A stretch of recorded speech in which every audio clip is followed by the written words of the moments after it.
मुद्रास्फीति का मतलब होता है, मुद्रास्फीति का मतलब होता है महंगाई का बढ़ना। क्या मतलब होता है? महंगाई का बढ़ना।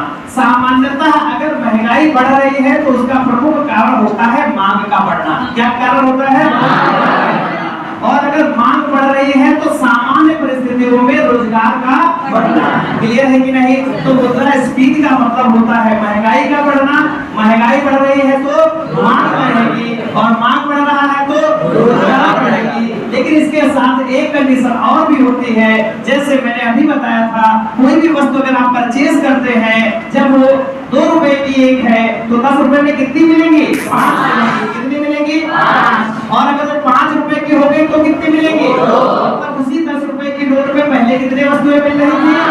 5। और अब कितनी मिल रही है? इसका मतलब मुद्रा का मूल्य क्या हो गया? कम हो गया। मुद्रा का मूल्य क्या हो गया? कम हो गया। इसका मतलब ये है कि मुद्रास्फीति में महंगाई बढ़ती है, रोजगार बढ़ता है और मुद्रा का मूल्य क्या हो जाता है? कम हो जाता है। क्लियर है कि नहीं? लेकिन ये मुद्रास्फीति कंट्रोल्ड होनी चाहिए। कैसी होनी चाहिए? कंट्रोल्ड होनी चाहिए, मतलब सिंगल डिजिट में होनी चाहिए। क्लियर है कि नहीं? और जब मान लो ये महंगाई अनकंट्रोल हो जाए, बहुत ज्यादा बढ़ने लगे, यही इतना कंट्रोल हो जाए कि 3 डिजिट में पहुंच जाए, जिसे मुद्रा अतिस्फीति कह दें, तो उसको कंट्रोल सरकार को करना पड़ेगा, है ना? जैसे अभी आप लोगों ने देखा था, क्या देखा था? टमाटर। क्या देखा था? टमाटर कितने रुपए किलो था?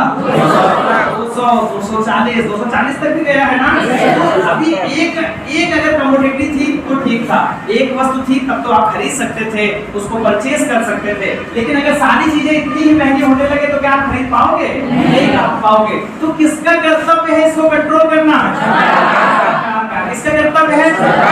सरकार इसको कंट्रोल करने के लिए, महंगाई को कंट्रोल करने के लिए जो भी गतिविधियां अपनाती है, जो भी कार्य करती है, वो सब किसके अंतर्गत आते हैं? मुद्रास्फीति के अंतर्गत। मतलब महंगाई को कंट्रोल करने के लिए जब सरकार द्वारा जनित मंदी, मतलब सरकार जब प्रयास करके जानबूझ के मंदी लाने का प्रयास करती है, समझ रहे कि नहीं? मंदी अगर लाएगी, महंगाई घटेगी तो मुद्रा का मूल्य क्या होगा? बढ़ेगा। क्या होगा? बढ़ेगा। लेकिन जब सरकार के प्रयासों से ऐसा होता है, कंट्रोल्ड होता है, तो उसे क्या कहते हैं? मुद्रास्फीति कहते हैं। क्या कहते हैं? मुद्रास्फीति कहते हैं। इट मींस मुद्रास्फीति का मतलब है सरकार महंगाई को रोकने के लिए जो प्रयास करती है वो सब मुद्रास्फीति में आते हैं। किसमें आते हैं? मुद्रास्फीति में आते हैं। सबको समझ आ रहा है?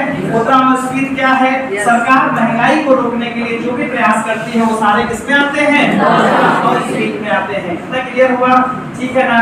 तीसरा हमारा टॉपिक है इसमें मुद्रा विस्फीति। विस्फीति का मतलब होता है, विस्फीति का मतलब होता है महंगाई का घटना। महंगाई का घटना। इसीलिए इसको क्या कहते हैं?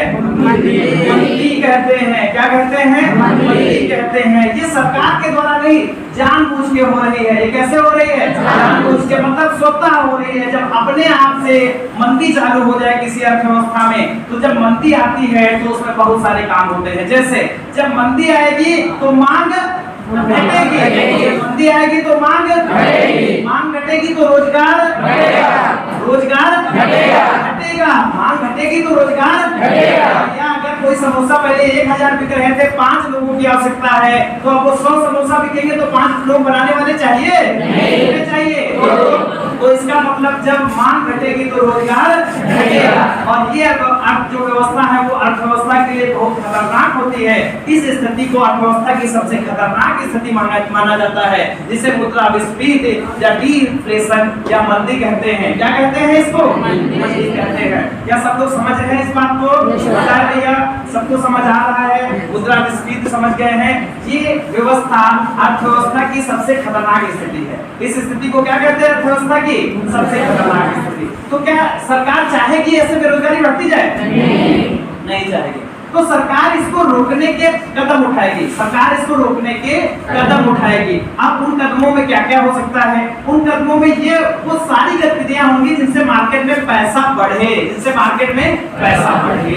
जैसे आरबीआई की मॉनेटरी पॉलिसी जो हम आपको बाद में पढ़ाएंगे, सीआरआर, एसएलआर, है ना, repo rate, reverse repo rate, वो सारी चीजें समझाएंगे। उनके द्वारा मार्केट में पैसा बढ़ाया जाएगा, उसके द्वारा मार्केट में पैसा बढ़ाया जाएगा।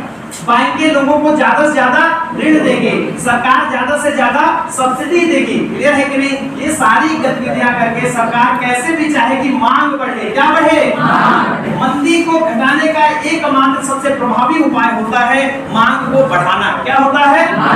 जिस दिन मांग बढ़ेगी उस दिन अपने आप मंदी घटती जाएगी। क्यों? क्योंकि मांग बढ़ेगा तो क्या बढ़ेगा? उत्पादन। क्या बढ़ेगा? उत्पादन बढ़ेगा तो क्या बढ़ेगा? रोजगार। क्या बढ़ेगा?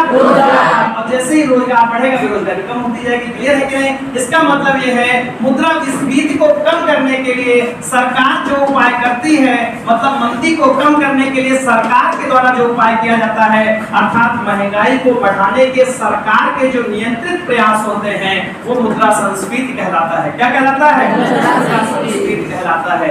महंगाई को बढ़ाने के सरकार के जो नियंत्रित प्रयास होते हैं वो क्या कहलाता है? मुद्रा संस्फीति। मतलब जब बहुत मंदी आ जाती है तो सरकार महंगाई बढ़ाना चाहती है। कैसे बढ़ाना चाहती है? अर्थव्यवस्था में बहुत सारा पैसा डाल के। क्लियर है कि नहीं? डालने का मतलब ऐसा ही फेंक दिया जाएगा, डालने का मतलब तरीके उसके होते हैं। क्लियर है कि नहीं? ज्यादा से ज्यादा लोन दिया जाएगा, ज्यादा से ज्यादा सब्सिडीज दी जाएंगी। क्लियर है? और पांचवा टॉपिक है, दिस इज वेरी इंपॉर्टेंट, इसे हम कहते हैं गतिहीन स्फीति। क्या कहते हैं? ये दो शब्दों से मिलकर बना है, एक स्फीति है और दूसरा क्या है? गति। क्या है? गति। स्फीति अभी मैंने समझाया आप लोगों को, बहुत ध्यान से समझिएगा।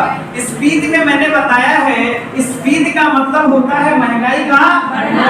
महंगाई बढ़ेगी तो क्या बढ़ेगी? मांग। क्या बढ़ेगी?